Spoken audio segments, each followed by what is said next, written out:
ಶಾಸಕ ನಾರಾ ಭರತ್ ರೆಡ್ಡಿ ಮನೆ ಮೇಲೆ ಇಡಿ ಅಧಿಕಾರಿಗಳು ದಾಳಿ ಪ್ರಕರಣಕ್ಕೆ ಸಂಬಂಧಿಸಿದಂತೆ ಇಂದು ಮುಂದುವರೆದಿದೆ ಇಡಿ ಅಧಿಕಾರಿಗಳ ಶೋಧ. ನಿನ್ನೆ ದಿನವಿಡೀ ದಾಳಿಯಲ್ಲಿ ಮಹತ್ವದ ದಾಖಲೆಯನ್ನ ವಶಪಡಿಸಿಕೊಳ್ಳಲಾಗಿದೆ ಎನ್ನುವಂಥದ್ದು ಗೊತ್ತಾಗ್ತಾ ಇದೆ. ನಿನ್ನೆ ಬೆಳಿಗ್ಗೆ 6ವರೆಗೆ ದಾಳಿ ಅಧಿಕಾರಿಗಳು ಮಾಡಿದ್ರು. ಇಂದು ಕೂಡ ಶೋಧ ಕಾರ್ಯ ಮುಂದುವರೆದಿದೆ ಎನ್ನುವಂತ ಮಾಹಿತಿ ಸದ್ಯಕ್ಕೆ ಲಭ್ಯವಾಗ್ತಾ ಇದೆ. ಎರಡನೇ ದಿನದ ಶೋಧ ಕಾರ್ಯ. ಶಾಸಕರು ಭರತ್ ರೆಡ್ಡಿ, ಕಾಂಗ್ರೆಸ್ ಪಕ್ಷದ ಶಾಸಕರು, ಇವ್ರ ಮನೆ ಮೇಲೆ ಆಗಿರುವಂತ ಇಡಿ ಅಧಿಕಾರಿಗಳ ದಾಳಿ ಇದು. ಇಡಿ ಅಧಿಕಾರಿಗಳು ಸರ್ಚಿಂಗ್ ಅನ್ನು ಮುಂದುವರಿಸಿದ್ದಾರೆ. ನಿನ್ನೆ ಭರತ್ ರೆಡ್ಡಿ ಚಿಕ್ಕಪ್ಪ, ಪ್ರತಾಪ್ ರೆಡ್ಡಿ ಆಪ್ತರಾದಂಥ ರತ್ನಬಾಬು, ಸತೀಶ್ ರೆಡ್ಡಿ ಮನೆ ಮೇಲೆ ಇಡಿ ಅಧಿಕಾರಿಗಳು ದಾಳಿ ಮಾಡಿ ಶೋಧ ಕಾರ್ಯವನ್ನು ನಡೆಸಿದ್ರು. ಆಂಧ್ರದ ವಿವಿಧೆಡೆ ಹಾಗೆಯೇ ಕೊಪ್ಪಳ ಜಿಲ್ಲೆಯಲ್ಲಿ ಗ್ರಾನೈಟ್ ಕ್ವಾರಿ ಇತ್ತು, ಅಲ್ಲೂ ಕೂಡ ಹುಡುಕಾಟವನ್ನು ನಡೆಸಿದ್ದಾರೆ, ದಾಖಲೆಗಳನ್ನು ಪರಿಶೀಲಿಸಿದ್ದಾರೆ. ನೂರಾರು ಕೋಟಿ ಆಸ್ತಿ, ಹಲವು ವರ್ಷಗಳಿಂದ ಗ್ರಾನೈಟ್ ಉದ್ಯಮವನ್ನ ಭರತ್ ರೆಡ್ಡಿ ಮಾಡ್ತಾ ಇದ್ರು ಎನ್ನುವಂಥದ್ದು ಗೊತ್ತಾಗಿದೆ. ಚುನಾವಣೆಗೂ ಮುನ್ನ ಸೆಂಟ್ರಲ್ ಐಟಿ ತಂಡದಿಂದ ದಾಳಿ ನಡೆದಿತ್ತು. ಆದಾಯಕ್ಕಿಂತಲೂ ಅಧಿಕ ಆಸ್ತಿ ಸಂಪಾದನೆ ಆರೋಪದ ಹಿನ್ನೆಲೆಯಲ್ಲಿ ಇಡಿ ಅಧಿಕಾರಿಗಳು ರೇಡ್ ನಡೆಸಿದ್ದಾರೆ ಎನ್ನುವಂಥ ಮಾಹಿತಿ ಲಭ್ಯವಾಗಿದೆ. ಭರತ್ ರೆಡ್ಡಿ ಹಾಗೂ ಅವರ ತಂದೆ ಒಡೆತನದ ರಾಘವೇಂದ್ರ ಎಂಟರ್ಪ್ರೈಸಸ್ ಮೇಲೂ ಕೂಡ ದಾಳಿಯನ್ನ ಮಾಡಿ ವಿಚಾರಣೆಯನ್ನ ನಡೆಸಲಾಗಿತ್ತು. ಐಟಿ ದಾಳಿಯಿಂದ ಇಡಿಗೆ ಪ್ರಕರಣ ವರ್ಗಾವಣೆ ಆದ ಹಿನ್ನೆಲೆಯಲ್ಲಿ ನಿನ್ನೆ ತಡರಾತ್ರಿವರೆಗೂ ಇಡಿ ಅಧಿಕಾರಿಗಳು ದಾಳಿಯನ್ನು ನಡೆಸಿದ್ದಾರೆ. ಸೂರ್ಯ ನಾರಾಯಣ ರೆಡ್ಡಿ ಮಾಜಿ ಶಾಸಕ ಹಾಗೇನೆ ಭರತ್ ರೆಡ್ಡಿ ಅವರ ತಂದೆ ಹಲವಾರು ವರ್ಷಗಳಿಂದ ಗ್ರಾನೈಟ್ ಉದ್ಯಮವನ್ನ ಮಾಡಿಕೊಂಡು ಬಂದವರು, ನೂರಾರು ಕೋಟಿ ಆಸ್ತಿಯನ್ನ ಹೊಂದಿದ್ದಾರೆ ಎನ್ನುವಂಥದ್ದು ಗೊತ್ತಾಗ್ತಾ ಇದೆ. ಆಂಧ್ರದ ವಿವಿಧೆಡೆ ಹಾಗೆಯೇ ಕೊಪ್ಪಳ ಜಿಲ್ಲೆಯಲ್ಲಿ ಗ್ರಾನೈಟ್ ಕ್ವಾರಿಗಳನ್ನ ಹೊಂದಿದ್ದಾರೆ, ಅಲ್ಲೂ ಕೂಡ ದಾಖಲೆಗಳನ್ನ ಪರಿಶೀಲಿಸುವಂತ ಕೆಲಸವನ್ನ ಇಡಿ ಅಧಿಕಾರಿಗಳು ಮಾಡಿದ್ದಾರೆ ಎನ್ನುವಂಥದ್ದು ಗೊತ್ತಾಗ್ತಾ ಇರುವಂತ ಮಾಹಿತಿ. ನಿನ್ನೆ ಬೆಳಗ್ಗೆ 6ವರೆಗೆ ಇಡಿ ಅಧಿಕಾರಿಗಳು ಬೆಂಗಳೂರಿನಿಂದ ಬಳ್ಳಾರಿಗೆ ತೆರಳಿ ದಾಳಿಯನ್ನು ನಡೆಸಿ ಪರಿಶೀಲನೆ ನಡೆಸ್ತಾ ಇದ್ರು. ಅಲ್ಲಿ ಒಂದಷ್ಟು ಮಹತ್ವದ ದಾಖಲಾತಿ ಸಿಕ್ಕಿದೆ ಎನ್ನುವಂಥದ್ದು ಗೊತ್ತಾಗ್ತಾ ಇದೆ. ನಿನ್ನೆ ಭರತ್ ರೆಡ್ಡಿ ಚಿಕ್ಕಪ್ಪ, ಪ್ರತಾಪ್ ರೆಡ್ಡಿ, ಭರತ್ ರೆಡ್ಡಿ ಆಪ್ತರಾಗಿರುವಂಥ ರತ್ನಬಾಬು, ಸತೀಶ್ ರೆಡ್ಡಿ ಮನೆ ಮೇಲೆ ದಾಳಿಯನ್ನ ನಡೆಸಿ ಶೋಧ ಕಾರ್ಯವನ್ನು ನಡೆಸಲಾಗಿತ್ತು. ಆಂಧ್ರದ ಸಾಕಷ್ಟು ಕಡೆ ಹಾಗೆಯೇ ಕೊಪ್ಪಳ ಜಿಲ್ಲೆಯ ಗ್ರಾನೈಟ್ ಕ್ವಾರಿ, ನೂರಾರು ಕೋಟಿ ಆಸ್ತಿಯನ್ನ ಹೊಂದಿದ್ದಾರೆ ಭರತ್ ರೆಡ್ಡಿ ಎನ್ನುವಂಥದ್ದು ಗೊತ್ತಾಗಿದೆ. ಹಲವು ವರ್ಷಗಳಿಂದ ಗ್ರಾನೈಟ್ ಉದ್ಯಮವನ್ನು ಇವರು ಮಾಡಿಕೊಂಡು ಬರ್ತಾ ಇದ್ದಾರೆ.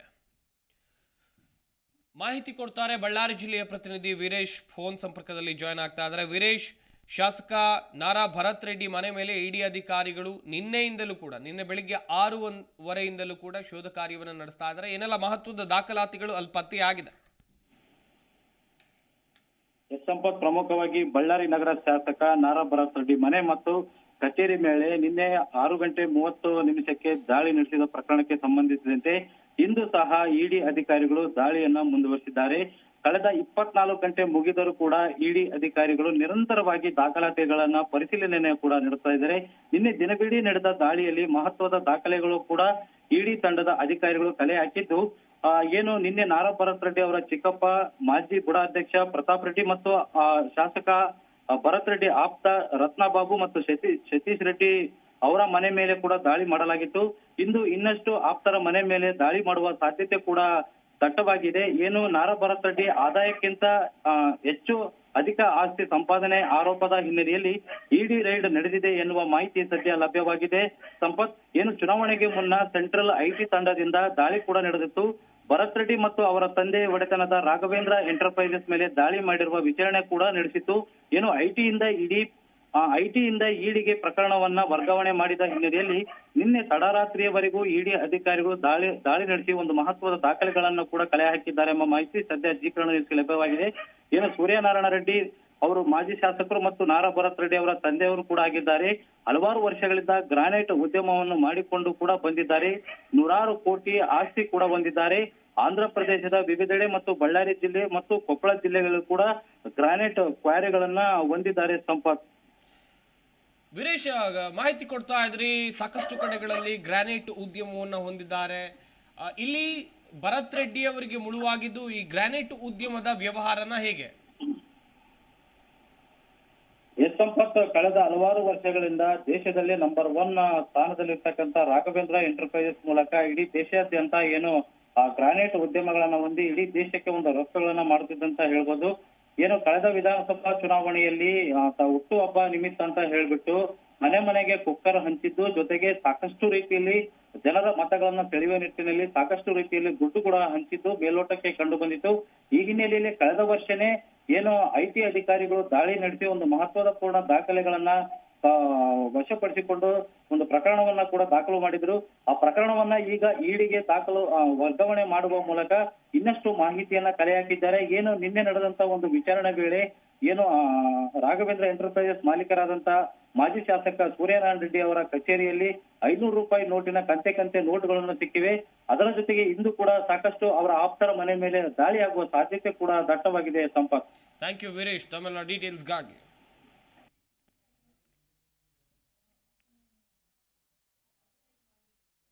ಹೈಕಮಾಂಡ್ ಭೇಟಿ ಬಳಿಕ ಸೋಮಣ್ಣ ಫುಲ್ ಆಕ್ಟಿವ್ ಆಗಿದ್ದಾರೆ. ತುಮಕೂರಿನಲ್ಲಿ ಮತ್ತೆ ಕಾಣಿಸ್ಕೊಂಡಿದ್ದಾರೆ ವಿ ಸೋಮಣ್ಣ. ಮಾಧುಸ್ವಾಮಿ ಮತ್ತು ಸೋಮಣ್ಣ ನಡುವೆ ಪೈಪೋಟಿ ನಡೀತಾ ಇದೆ. ಪೈಪೋಟಿ ಯಾಕಂತ ಹೇಳಿದ್ರೆ ಟಿಕೆಟ್ಗಾಗಿ ಲಿಂಗಾಯತ ಸಮುದಾಯದ ಮುಖಂಡರ ಮನೆಗೆ ಸೋಮಣ್ಣ ಅವರು ಭೇಟಿ ಕೊಟ್ಟಿದ್ದಾರೆ ಎನ್ನುವುದು ಗೊತ್ತಾಗ್ತಾ ಇದೆ. ಮಾಜಿ ಸಚಿವ ಜೆಸಿ ಮಾಧುಸ್ವಾಮಿ ನಾನು ಕೂಡ ಲೋಕಸಭೆಯ ಪ್ರಬಲ ಆಕಾಂಕ್ಷಿ ಎನ್ನುವಂತ ಹೇಳಿಕೆಯನ್ನ ಕೊಟ್ಟಿದ್ರು. ಈ ಬೆನ್ನಲ್ಲೇ ಸೋಮಣ್ಣ ಅವರು ಫುಲ್ ಆಕ್ಟಿವ್ ಆಗಿದ್ದಾರೆ. ಮಾಧುಸ್ವಾಮಿ ಹೇಳಿಕೆಗೆ ಡೋಂಟ್ ಕೇರ್ ಸಂದೇಶವನ್ನು ರವಾನಿಸಿದ್ರ ಹಾಗಾದ್ರೆ ವಿ ಸೋಮಣ್ಣ ಎನ್ನುವಂತ ಪ್ರಶ್ನೆ ಇಲ್ಲಿ ಹುಟ್ಟಿಕೊಳ್ಳುತ್ತೆ. ತಡರಾತ್ರಿ ತುಮಕೂರಿನ ಕುಂಚಿಟಿಗ ಸಮುದಾಯದ ಭವನ ಇಲ್ಲಿ ಒಂದು ಮದುವೆ ಕಾರ್ಯಕ್ರಮ ಆಯಿತು. ಈ ಮದುವೆ ಸಮಾರಂಭದಲ್ಲೂ ಕೂಡ ಸೋಮಣ್ಣ ಭಾಗಿಯಾಗಿದ್ದಾರೆ. ಈ ವೇಳೆ ಒಕ್ಕಲಿಗ ಸಮುದಾಯದ ನಾಯಕರುಗಳ ಜೊತೆ ಭೇಟಿಯಾಗಿ ಅವ್ರ ಜೊತೆ ಮಾತುಕತೆಯನ್ನು ನಡೆಸಿದ್ದಾರೆ. ಬಹುತೇಕ ಶುಭ ಸಮಾರಂಭಗಳಲ್ಲಿ ಸೋಮಣ್ಣ ಅವರು ಭಾಗಿ ಆಗ್ತಾ ಇದ್ದಾರೆ.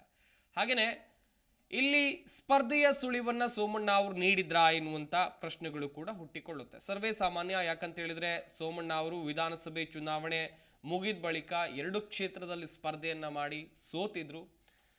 ಸಾಕಷ್ಟು ಹೇಳಿಕೆಯನ್ನ ಪಕ್ಷದ ವಿರುದ್ಧ ಹೈಕಮಾಂಡ್ ವಿರುದ್ಧ ಬಹಿರಂಗವಾಗಿ ಕೊಟ್ಟಿದ್ರು. ಆ ಬಳಿಕ ಮೊನ್ನೆ ತಾನೇ ಹೈಕಮಾಂಡ್ ನಾಯಕರನ್ನ ಸೋಮಣ್ಣ ಭೇಟಿಯಾಗಿ ಬಂದಿದ್ದಾರೆ. ಹೈಕಮಾಂಡ್ ನಾಯಕರನ್ನ ಭೇಟಿಯಾಗಿ ಬಂದ ಬಳಿಕ ಸೋಮಣ್ಣ ಫುಲ್ ಆಕ್ಟಿವ್ ಆದಂತೆ ಕಾಣ್ತಾ ಇದೆ. ಲೋಕಸಭೆ ಚುನಾವಣೆಯಲ್ಲಿ ಸ್ಪರ್ಧೆ ಮಾಡುವ ಇಂಗಿತವನ್ನ ಸೋಮಣ್ಣ ಅವರು ಈಗಾಗಲೇ ವ್ಯಕ್ತಪಡಿಸಿದ್ದಾರೆ. ಹಾಗಾದ್ರೆ ಸೋಮಣ್ಣ ಯಾವ ಕ್ಷೇತ್ರದಲ್ಲಿ ಸ್ಪರ್ಧೆ ಮಾಡ್ತಾರೆ ಅಂತ ನೋಡ್ತಾ ಹೋಗೋದಾದ್ರೆ ಅದು ತುಮಕೂರಿಗೆ ಹೆಚ್ಚು ವಿಸಿಟ್ ಕೊಡ್ತಾ ಇದ್ದಾರೆ. ತುಮಕೂರು ಲೋಕಸಭಾ ಕ್ಷೇತ್ರದಿಂದ ಅವರ ಆಕಾಂಕ್ಷಿನಾ ಎನ್ನುವಂತ ಒಂದು ಪ್ರಶ್ನೆ ಇದೆ. ಖಂಡಿತವಾಗ್ಲೂ ಆಕಾಂಕ್ಷಿ ಅಂತೇಳಿ ಅವರ ಪಕ್ಷಗಳ ಮೂಲಗಳೇ ಹೇಳ್ತಾ ಇವೆ.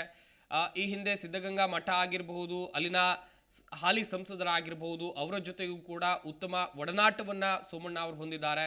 ಸಾಕಷ್ಟು ಕಾರ್ಯಕ್ರಮಗಳಿಗೂ ಕೂಡ ಭೇಟಿ ಕೊಡ್ತಾ ಇದ್ದಾರೆ. ಇನ್ನೊಂದು ಕಡೆಯಲ್ಲಿ ಜೆಸಿ ಮಾಧುಸ್ವಾಮಿ ಮಾಜಿ ಸಚಿವರು ಅವರು ಕೂಡ ಈಗಾಗಲೇ ಹೇಳಿಕೆಯನ್ನ ಕೊಟ್ಟಿದ್ದಾರೆ. ನಾನು ಕೂಡ ಪ್ರಬಲ ಟಿಕೆಟ್ ಆಕಾಂಕ್ಷಿ ಅಂತೇಳಿ. ಹೀಗಾಗಿ ಎಲ್ಲೋ ಒಂದು ಕಡೆ ಟಿಕೆಟ್ ಫೈಟ್ ನಡೆಯುತ್ತಾ ತುಮಕೂರಲ್ಲಿ ಬಿಜೆಪಿ ಪಕ್ಷದಲ್ಲಿ ಲೋಕಸಭೆ ಚುನಾವಣೆಗಾಗಿ ಎನ್ನುವಂತ ಒಂದಷ್ಟು ಪ್ರಶ್ನೆಗಳು ಹುಟ್ಕೊಂಡಿದೆ. ಮಾಧುಸ್ವಾಮಿ ಅವರು ಈ ಹೇಳಿಕೆಯನ್ನ ಯಾವಾಗ ಕೊಟ್ಟರು, ಸೋಮಣ್ಣ ಮತ್ತೆ ಆಕ್ಟಿವ್ ಆಗಿದ್ದಾರೆ. ಸಾಕಷ್ಟು ಕಾರ್ಯಕ್ರಮಗಳಿಗೆ ಭೇಟಿ ಕೊಡ್ತಾ ಇದ್ದಾರೆ, ಮಾಹಿತಿ ಕೊಡ್ತಾರೆ. ತುಮಕೂರು ಜಿಲ್ಲೆಯ ಪ್ರತಿನಿಧಿ ಯೋಗೇಶ್ ದೂರವಾಣಿ ಸಂಪರ್ಕದಲ್ಲಿ ಜಾಯ್ನ್ ಆಗ್ತಾ ಇದ್ದಾರೆ. ಯೋಗೇಶ್, ಸೋಮಣ್ಣ ಹೈಕಮಾಂಡ್ ಭೇಟಿ ಆದ ಬಳಿಕ ಫುಲ್ ಆಕ್ಟಿವ್ ಆದಂತೆ ಕಾಣ್ತಾ ಇದೆ. ಇನ್ನೊಂದು ಕಡೆಯಲ್ಲಿ ಮಾಧುಸ್ವಾಮಿ ಅವರ ಹೇಳಿಕೆ ಬೆನ್ನಲ್ಲೇ ಸೋಮಣ್ಣ ತುಮಕೂರಿಗೆ ಬರೋದು ಜಾಸ್ತಿ ಆಗ್ತಾ ಇದೆ. ವಿವಿಧ ಕಾರ್ಯಕ್ರಮಗಳಲ್ಲಿ ಭಾಗಿಯಾಗ್ತಾ ಇದ್ದಾರೆ. ಇಲ್ಲ ಒಂದ್ ಕಡೆಯಲ್ಲಿ ಈ ಬಾರಿ ಸೋಮಣ್ಣಗೆ ಟಿಕೆಟ್ ಸಿಗೋದು ಕನ್ಫರ್ಮ್ ಆಯ್ತಾ ಹೆಂಗೆ? ತುಮಕೂರು ಲೋಕಸಭೆ ಚುನಾವಣೆ ಹತ್ರ ಆಗ್ತಿದ್ದಂಗೆ ಸಾಕಷ್ಟು ಹೆಸರುಗಳು ಕೇಳಿ ಬರ್ತಾ ಇದೆ. ಸೋಮಣ್ಣ ಹೆಸರು ಕೂಡ ಮುಂಚೂಣಿಯಲ್ಲಿದೆ. ಯಾಕಂದ್ರೆ ಇತ್ತೀಚೆಗಷ್ಟೇ ಮಾಧುಸ್ವಾಮಿ ಅವರು ಕೂಡ ತುಮಕೂರಿನಲ್ಲಿ ನಡೆದಂತ ಕಾರ್ಯಕಾರಿ ಸಭೆಯಲ್ಲಿ ಪಾಲ್ಗೊಂಡಿದ್ದು, ಆ ಚುನಾವಣೆಯ ಬಳಿಕ ಸೋತ ಬಳಿಕ ಅವರೆಲ್ಲೂ ಕೂಡ ಪಕ್ಷದ ವೇದಿಕೆಯಲ್ಲಿ ಕಾಣಿಸ್ಕೊಂಡು ಮೊದಲು ಹೇಳಿದಂದ್ರೆ ಅಲ್ಲಿ ಬೆಂಬಲಿಗರು ಕೂಡ ಸೋಮಣ್ಣ ಅವರಿಗೆ ಒಂದು ವಿರೋಧವನ್ನ ಇದಾದ ನಂತರ ಅವರು ದೆಹಲಿಗೆ ತೆರಳಿದಂತ ಸೋಮಣ್ಣ ಅವರು ಒಂದಷ್ಟು ದಿನ ತುಮಕೂರಲ್ಲಿ ಕಾಣಿಸ್ಕೊಂಡಿಲ್ಲ. ಈಗ ನಿನ್ನೆ ಮತ್ತೆ ಕಾಣಿಸ್ಕೊಂಡಿದ್ದಾರೆ. ಕೇವಲ ಮದುವೆಗೆ ಬಂದು ಹೋಗಿದ್ರೆ ಅಷ್ಟು ಸುದ್ದಿ ಆಗ್ತಾ ಇರಲಿಲ್ಲ. ಯಾಕಂದ್ರೆ ಪಕ್ಷದ ಮುಖಂಡರು ಮತ್ತೆ ಏನು ಕೆಲವು ಸಮುದಾಯದ ಮುಖಂಡರುಗಳ ಅವರು ಭೇಟಿ ಮಾಡಿ ಒಂದಷ್ಟು ಚರ್ಚೆಯನ್ನು ಕೂಡ ನಡೆಸಿದ್ರೆ, ಕೆಲವರ ಮನೆಗಳಿಗೆ ಹೋಗಿ ಭೇಟಿಯನ್ನು ಕೂಡ ಮಾಡಿದ್ದಾರೆ. ಈ ವೇಳೆ ತುಮಕೂರಿನ ನಗರ ಶಾಸಕ ಮತ್ತೆ ತುಮಕೂರು ಗ್ರಾಮಾಂತರದ ಇಬ್ಬರು ಬಿಜೆಪಿ ಶಾಸಕರು ಕೂಡ ಇವರಿಗೆ ಸಾಥನ್ನ ನೀಡಿದ್ದಾರೆ. ಒಂದು ಜ್ಯೋತಿ ಗಣೇಶ್ ಮತ್ತೊಂದು ಸುರೇಶ್ ಕೂಡ. ಈಗಾಗಲೇ ಸೋಮಣ್ಣಗೆ ಟಿಕೆಟ್ ಸಾಕಷ್ಟು ಬಾರಿ ಕೇಳಿದ್ರು. ಈಗಲ್ಲ, ಸುಮಾರು ಹಿಂದಿನಿಂದ ಕೂಡ 2-3 ಕೂಡ ತುಮಕೂರಲ್ಲಿ ತಮ್ಮ ಬೇಡಿಕೆನ ಇಟ್ಕೊಂಡು ಬರ್ತಾನೆ ಇದ್ದಾರೆ. ಕಳೆದ ಬಾರಿ ಕೂಡ ತಮ್ಮ ಮಗನಿಗೆ ಅರುಣ್ ಸೋಮಣ್ಣಗೆ ಟಿಕೆಟ್ ಕೊಡಬೇಕು ಅನ್ನೋ ಒಂದು ಮಾಹಿತಿ ಕೂಡ ಹರಿದಾಡ್ತಾ ಇತ್ತು. ಈಗ ಹೈಕಮಾಂಡ್ ಭೇಟಿ ಮಾಡಿದ್ದಾರೆ. ಮಾಧುಸ್ವಾಮಿ ಕೂಡ ಟಿಕೆಟ್ ಆಕಾಂಕ್ಷಿ ಅಂತ ಹೇಳ್ಕೊಂಡಿದ್ದಾರೆ. ಈ ನಡುವೆ ಸೋಮಣ್ಣ ಅವರು ಒಂದಷ್ಟು ಸಂಚಾರ ಮಾಡ್ತಿರೋದು ಒಂದಷ್ಟು ಮತ್ತಷ್ಟು ಹೆಚ್ಚಿಸಿದ್ದಾರೆ. ಅಂದ್ರೆ ಸೋಮಣ್ಣ ಅವರು ಟಿಕೆಟ್ ಸಿಗಬಹುದಾ ಅನ್ನೋದು. ಯಾಕಂದ್ರೆ ಇದ್ರ ಬಗ್ಗೆ ಯಾರು ಕೂಡ ಅಧಿಕೃತವಾಗಿ ಹೇಳಿಕೆಯನ್ನು ಕೊಡ್ತಾ ಇಲ್ಲ. ಹಾಗಾಗಿ ಪಕ್ಷದ ಹೈಕಮಾಂಡ್ ಯಾವ ರೀತಿ ತೀರ್ಮಾನ ತಗೊಳುತ್ತೆ ಅದಕ್ಕೆ ಬದ್ಧ ಅಂತ ಹೇಳ್ಕೊಂಡ್ರು ಸೋಮಣ್ಣ ಅವರು. ಈಗ ಸೋಮಣ್ಣ ಅವರಿಗೆ ವಿಧಾನ ಪರಿಷತ್ ಸ್ಥಾನ ಮಾಡಿಕೊಡ್ಬೇಕು ಇದ್ರು ಕೂಡ ಈ ತರದೊಂದು ಸಂಚಾರ ಸಾಕಷ್ಟು ಕುತೂಹಲನ ಕೆಳಿಸಿದೆ ಅಂತ ಹೇಳ್ಬೋದು. ಸಂಪತ್, ಥ್ಯಾಂಕ್ ಯು ಯೋಗೀಶ್ ತಮ್ಮೆಲ್ಲ ಡೀಟೇಲ್ಸ್ಗಾಗಿ. ಜಿ ಕನ್ನಡ ನ್ಯೂಸ್ ಈಗ ನಿಮ್ಮ ಮನೆಯಲ್ಲೇ ನೋಡಿ. ಎಲ್ಲ ಕೇಬಲ್ಗಳಲ್ಲಿ ಈಗ ಲಭ್ಯ. Sun Direct 292, Jio TV 1334, U digital 162, city cable 51, GTPL 17, Abhishek cables 821, rock line telecommunication 51, Shri Basaveshwara number 60, Vinayaka digital number 53, in digital number 896ರಲ್ಲಿ. ನಿಮ್ಮಿಸ್ತದ ಜಿ ಕನ್ನಡ ನ್ಯೂಸ್ ನೋಡಿ ಆನಂದಿಸಿ.